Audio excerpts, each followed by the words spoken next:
To this day, I still cannot comprehend what had happened in that old god-forsaken town of Angel Lake. The fear and horror one felt going there was already severe enough. But what my friend and I witnessed and experienced is one I wouldn't dare wish on anyone else. We're still shaken by it, and even hearing the name, Angel Lake, makes us shudder with regret and loathing of that place. Often, I have night terrors from the dreaded thing that I saw there. I was a student who had an appreciation of anthropology and history, while my friend was a passionate lover of folklore and mythology. We both bounced various factoids of knowledge about what we specialized in. We also shared a taste for the macabre, so we often did our own research into darker and mysterious subject matter, such as Roanoke Island's lost colony, or the hideous murders that took place in Hinterkaifeck. One interest we've shared our entire lives was the subject of ghost towns. To us, ghost towns held mysterious and fascinating stories of the past that no textbook could ever capture. What made them even more enticing was that they were often left untouched, so everything was as still and silent as the day the villagers abandoned it. It is as if the forgotten town was a graveyard for the former life they used to have. My friend and I also enjoyed speculating the cause for the departed, if indeed we can call it that. Sometimes we've read that there is little to no evidence as to why a town is utterly abandoned. There are the obvious, more logical explanations: shortage of crops, famine, drought, rebellion, or sometimes simply the desire to move on. However, the ghost town of Angel Lake is notorious for having absolutely no explanation as to why it was abandoned. There are a large number of ghost towns in the world that have been abandoned by their original denizens, but this one had a peculiar history. Very little is actually known about Angel Lake itself. My friend and I searched high and low to discover more about it. Other than a very small number of online articles and one or two history books, the most that's been said about it is that it was established sometime in the 1800s. The town is named after the lake that resides by it, and was mysteriously abandoned in 1936. It is also unknown what truly happened to the people who live there, because it seems they had just disappeared from history. No one ever figured out what happened to them or why the people suddenly left it. What little we've read detailed the so-called logical possibilities, but it also highlighted the more curious aspects. It's believed that dark occult practices had gone on there for centuries, and that may be the cause for the elusive disappearances and subsequent abandonment. What is known in recorded history was that the area was shunned by the indigenous people. Tales of evil essences dwelling there were frequently recited amongst themselves. Spanish explorers who visited the region also briefly wrote accounts of strange and frightening happenings in the area, so much that they called the place El Lago de los Diablos, the Lake of Devils, due to the strange and sometimes horrifying occurrences that happened. They never truly described what had happened that led them to leave it. The Spaniards found it so frightening that they quickly abandoned it for hundreds of years until it was renamed Angel Lake by English-speaking settlers, who learned of the name and changed it due to offending their religious views. Legend has it that numerous witches' Sabbaths happened near the area of Angel Lake, and that it ultimately led to the people being kidnapped and flown away into the night by gargoyles and winged devils. Others say extraterrestrials came down from the stars and abducted the human populace. Stirred by the strange tale and being lovers of history and folklore, my friend and I decided to travel to Angel Lake to explore it, and perhaps discover why the folks of the place had moved elsewhere. It wasn't too far from our hometown, so it was possible to make it in a few hours. And wouldn't you know, we would end up regretting that decision for the rest of our lives. This foolish decision did not come from just the urge to explore. No. We had planned on taking a few snapshots of old artifacts and perhaps touring the old decaying buildings. What awaited us is nothing I can truly explain to this day, nor is it something I wish to relive again. I would highly advise anyone to steer clear of Angel Lake and let it rot. It is a breeding ground for nightmares and evil, and I wouldn't dare wish this experience on anyone else. During the drive, my friend and I eagerly discussed our theories about Angel Lake. Being students, we were trained to study and analyze situations with rationality and critical thinking. Naturally, we were willing to take anything with supernatural qualities attributed to it with a grain of salt. Between the two of us, however, my friend was the more superstitious. It wasn't in the sense of him reading and following horoscopes or believing in magical horseshoes or something ridiculous like that. But instead, he seemed to believe that not everything had a truly scientific explanation, and that there were many things in this life that the scientific method alone couldn't explain no matter how much we wanted to. But after I explain what we had seen, I don't think either of us can truly choose to believe anything rational anymore, whether it was scientific or otherwise. The further we drove on, the more decrepit and strangely silent the place seemed to get. In fact, at one point, I had rolled down the window, only to hear nothing but the deathly silence of the area. If any animals were making any noises, they were hardly detectable other than a brief rustling of grass. We had traveled during the late afternoon hours so that by the time we arrived at Angel Lake, it would be evening. I could say now that this turned out to be our gravest mistake, along with even daring to travel to this accursed city. We did it for the sake of creating a foreboding and haunting atmosphere. But what an idiotic move.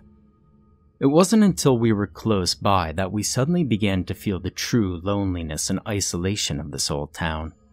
Miles and miles of road stretched on, and with each mile, the road became less maintained, cracked, and cared for. We drove past forgotten valleys and shadowy mountains, and the grass became unkempt and overgrown.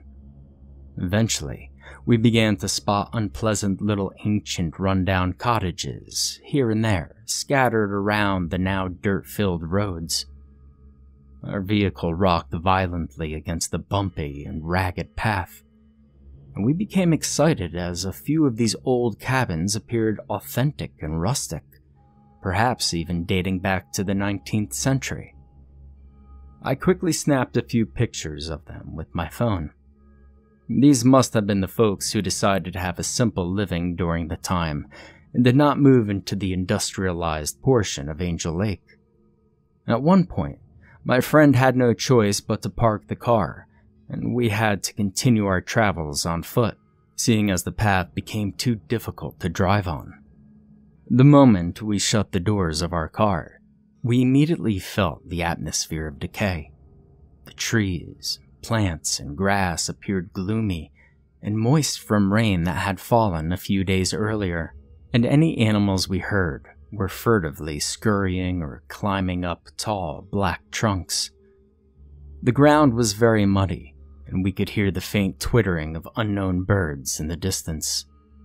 And finally, our eyes landed on a small, dark town located at the end of this virgin forest.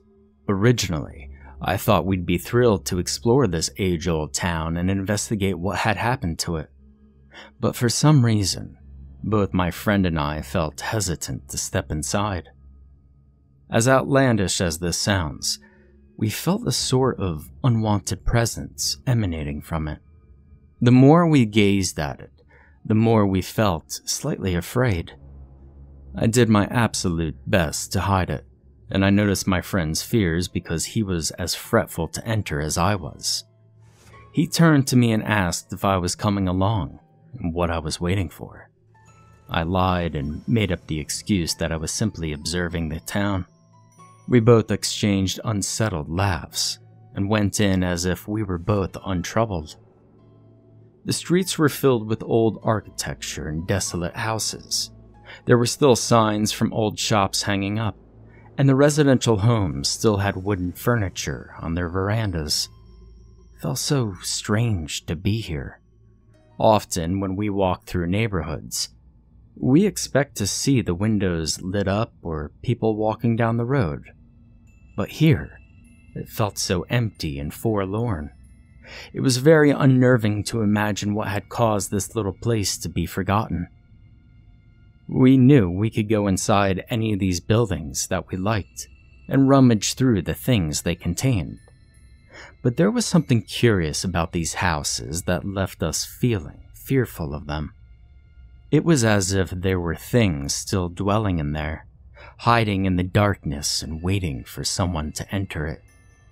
It sounds silly, yes, but it felt that way. The fact that the sun had gone down and the sky was beginning to darken made it seem even more grim and devoid of life. As we marched our way through the dead streets, we snapped more photos and pointed out the little stores and houses we found interesting, and remarked on their archaic appearances. I believe that secretly my friend was pointing at places and objects just to fool me into thinking he wasn't afraid. But the truth is, it was so powerful I could sense it. We were both afraid, and I believe we both began to regret coming here at this late hour. Regardless, there was something that enticed my curiosity, and that I simply had to search for. It was an old rectangular building in the town's plaza. The sign on top of it read, Angel Lake Newspaper Agency. I pointed it out and my friend became excited as well. Inside, there would surely be valuable sources of information revealing how life was here and perhaps shed some light on the citizens and its history. We both pushed open the decrepit old doors and entered into the small office-like place and stared in complete amazement at the old tables, typewriters, and filing cabinets that were knocked over and scattered all over the room. We instantly began scavenging through old papers and furniture. We found numerous unfinished newspaper articles detailing the events going on in the nation, and many tidbits of local news during the 1930s. It was evident by this that the journalists who were writing these must have got up and left suddenly. It left us with a slight unnerving feeling as we continued to look through everything. I then ventured inside another room. I believe this to have been the editing room. There were numerous front-page articles taped to the walls, and 2 windows looking out to a large tarn. The tarn was Angel Lake itself, which this town was named after. I got to what I believed to be the newspaper editor's desk. There was a large stack of newspapers on top of it, neatly arranged and untouched. I looked back at my friend and saw that he was just tossing papers around and going through the contents of a desk. Felt amazing for a brief second. I was holding in my hands a newspaper that had been written nearly 80 years ago. It still felt as fresh as the day it was off the press. I read the headline, the year being 1936 according to the paper's date, and I felt a pang of fear churn inside of me. It read, Strange fog spotted in middle of Angel Lake. As I finished reading those words, my eyes shifted over to the large lake at the window. As I studied it for a moment, the water appeared more shadowy and still than any other lake I'd seen in my life. It had a sort of haunting quietude to it. I then turned my attention back to the newspaper once again and began to read. On October 11th, an unexplainable fog was spotted growing in the middle part of Angel Lake. People say it seemed to have come from nowhere, and witnesses who live nearby claim to hear strange and frightening noises coming from the lake itself. Unexplainable lights seem to radiate from the core of the fog that is building in the water. Local law enforcement and fishermen have attempted to go out and see what the source of this unexplainable mist is, but they claim there seemed to be a horrible odor emanating from it that prevents them from getting closer. They will attempt to explore it at a later date, in which they hope that the terrible scent has subsided. The story had me captivated. As I looked down to read more of the newspapers, I realized that there were more articles of this event. Each article was dated only days later from the one I had just read, and quickly snapped them all up in chronological order. I was both excited and unsettled by what I had just read. The next article said the following. On October 19th, the fog has nearly covered all of the lake and has reached the shore and even extended into the neighboring woodlands. People are beginning to fear that it will enter the town itself. It seems that way, as it is not receding at all, but has instead grown thicker. Citizens are complaining to the mayor and other elected officials that the awful scent has begun to disrupt their everyday lives. Furthermore, people continue to claim that bizarre, multicolored strobe light effects flashing inside the mist are making them feel nervous. In the late hours of the night, they claim to hear discordant, hellish noises coming from the direction where the fog is approaching. A public announcement has been made that people should remain indoors until the fog has dispatched. I'm not normally one to get superstitious or frightened by something like this, especially since I knew that this could have been easily a case of yellow journalism. But what made me begin to get afraid were the circumstances surrounding this old ghost town. It had become abandoned, and everything was dropped as if something suddenly had happened. But what if it wasn't abandoned? What if something horrific happened here? All those thoughts filled my head. I suddenly looked down at the newspaper I was holding and noticed my hand quivering nervously. I didn't even notice that at first, and I quickly put it down and picked up the newspaper. This one was dated November 5th. The fog has still not disappeared since it was first spotted on October 19th. The city government is still uncertain of what it is and how to get rid of it. The fog has now reached Angel Lake and has begun to crawl its way onto the streets. Denizens are beginning to disappear under mysterious circumstances. People are claiming that a few of their loved ones have gone outside to stare at the mist, and, as if under some sort of hypnosis, went into the fog depths and never came out. The last thing they'd hear would be their loved one let out a horrible shriek of terror, and then no trace would be left of them. The bodies of cattle, birds, and various other assorted animals are discovered dead near the deadly mist. Plants and trees are also beginning to decompose, wither away, and die when the fog approaches them. It is unknown what will be done at this time. At this point, my friend entered the editor's office and I immediately cried out and dropped the newspaper as he called out to me. He noticed my alarmed expression and asked me what the matter was. Trembling, I picked up the newspapers I was holding and read them aloud to him. When I looked back up to him, he was just as pale and terrified as I was. I could see the fear in his eyes, and he too appeared stricken with dread. I saw him nervously make his way over to the window, press both palms against the window pane, and stared out into the lake. I joined him there at the other window. I noticed that the trees and plants around Angel Lake appeared dead, grotesque, and lifeless. It was then that I realized that was giving this strange old town such a haunting feeling. Everything appeared barren and without life. The lake itself appeared like a lonesome, cold abyss. The more I peered at it, the more I envisioned unspeakably abominable things hidden underneath it. Was there any validity to these newspaper pieces?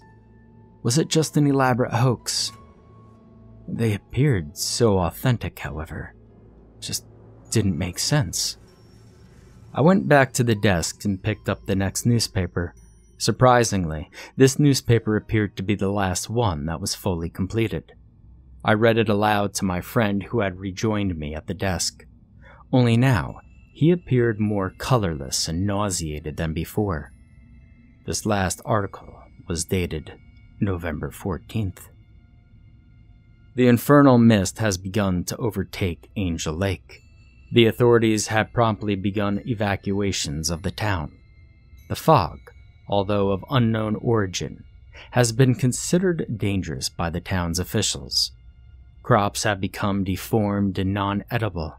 Animals have also grown deformed, dying as their flesh rots away. People of Angel Lake seemingly fall under some sort of inexplicable trance that lures them into the deadly fog, and they do not return. It is uncertain where they go to or if they're even alive anymore. The foul odor has been speculated to come from the mist itself, and has become completely unbearable. The fate of our town will be left unknown. I placed that nerve-shattering article back on the table and arranged the newspapers back in the way I found them, and perhaps the way they had been for decades. I suppose I did it out of respect for the original inhabitant who had done it that way. My friend and I exchanged very nervous glances at each other. And suddenly, this once scholarly and anthropological journey had turned into an ominous and weird mystery. It left us both vexed and with far more questions than answers. I felt myself grinding my teeth in nervousness. My thoughts were muddled with the perplexing accounts I had just read. My folklorist friend turned back to the window to gaze out into that hellish lake again, while I began to scan the room for more evidence as to what had happened to this ghost town. As I was searching through the desks, my eyes suddenly landed on an old typewriter at the corner of the room. It piqued my interest because it seemed to have a half-finished piece of manuscript of sorts. Not wanting to touch it, due to me desiring to leaving everything as authentic as possible, I stood over the device and read the hardly legible text smeared on it.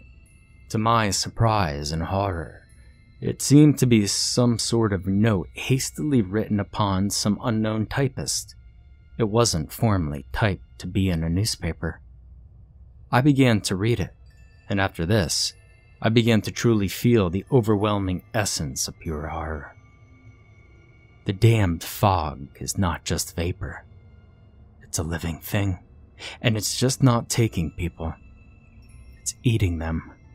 The toxic fumes are killing the flora and fauna. As some sort of devilish power, it is overtaking Angel Lake. I leave this note here to warn anyone who is foolish enough to come here. If you're reading this, get out of Angel Lake now. You absolutely need to. If you wish to stay another moment, then may God have mercy on your soul. That was all that was written on the sheet before it abruptly stopped. I just stood there, quaking like a miserable coward at the words on the paper. I felt the slightest noise would make me jump at this point, and I was intoxicated with dread. Then there came the horrid shriek of my friend who was still looking out at that terrible lake. The moment I heard his scream, I stood there frozen with absolute paralyzing fear. I'd never felt such a horrible coldness stop at every part of my body. Even my breath felt restricted. I heard him calling my name repeatedly and frantically, and the tone in his voice sounded as if he were ready to start sobbing hysterically. I managed to break out of that grip of extreme fear and sprinted over to my friend, and I demanded to know what was wrong. All he did, with a terrified expression on his face, was point his finger towards Angel Lake. Before I even looked, I had the feeling of just wheeling around and running out of this demonic town as fast as possible.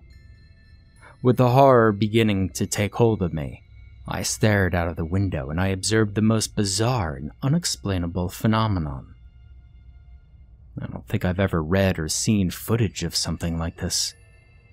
Instead of being fascinated by it, it filled me with a putrid dreading and loathing as I recalled the frightful accounts in the newspaper articles and that final message. It appeared like a milky white fog was beginning to swirl over the tarn's water, but it moved unlike any sort of mist I'd ever seen. It seemed to slither like a giant snake, as if searching for something or some other horrible thing. But what gave this fog a most terrible and bizarre quality was the eerie shifting of colors flashing inside of it. It was like multicolored lightning shining furiously inside a storm cloud. The fog seemed to be crawling towards the shoreline at a rapid pace, as if it were intentionally doing it. I just stared at it, mindless and wide-eyed. I couldn't figure out if I was too fascinated or too petrified to move a muscle. All I remember was my friend screaming something at me, and I instinctively whirled around and ran along with him, tripping over what I formerly thought were treasures of this old town. I kicked aside furniture and forcefully shoved open doors. As we ran outside, nightfall had already arrived, but what added even more fear to this already horrible situation was that, in the air, there was a noxious, vomit-inducing odor that I had never smelled before. The scent was enough to make me cough and gasp and my eyes water. I covered my face with my sleeve, but even that wasn't enough to block out the grotesque scent. Behind us, strange strobe-like lights began to flash intensely and somewhat menacingly, as if it had located us and had a purpose of catching up to us. This encouraged my friend and I to sprint even faster, and it was near the exit of Angel Lake that we began to hear the strange guttural groaning and nerve-wracking screeching erupting from behind. They sounded like howls, but were unlike anything from this earth. Sounds were enough to drive anyone mad if they heard them long enough. Just as we reached the arboreal area and finally managed to exit that witch's town, I dared to turn my head as I continued running for my life. And it was there that I spotted the supernatural fog swallowing the entire town, every building from the smallest to the most lofty. I saw the nightmarish vortex of colors twisting and writhing inside of it, and for one terrifying brief second, I thought I saw a horrible, distorted giant face in the fog, as if it belonged to some sort of enormous humanoid beast gazing at us with bulgy, unearthly eyes. Once my friend and I reached his car, we sped out of there, paying no mind to the speed limits. We drove out of there, grave and quiet from our ghoulish encounter with the unknown. We were so disturbed from that experience that we never truly did speak of Angel Lake again. Whenever a common fog rolls in, I find myself growing very afraid. I'm not sure if I'm afraid because it reminds me of the mist from that devilish lake, or because I feel that the one coming in will behave in the same way. And at night, as I lay there with my mind filled with horrible thoughts, I wonder if the people who inhabited Angel Lake had indeed escaped from that monstrous fog, or if it had eaten them, as that mysterious message in the typewriter had said. No one has ever come forward to claim that they had lived in Angel Lake, not even an interview. No one also has ever claimed any lineage from there either. It makes me nervously consider the possibility that perhaps the people had indeed disappeared within that fog, and not had fled at all. The thought fills me with terror and paranoia. I know I will never live that experience down. I can only hope that no one dares disturb that horrible fog of Angel Lake ever again.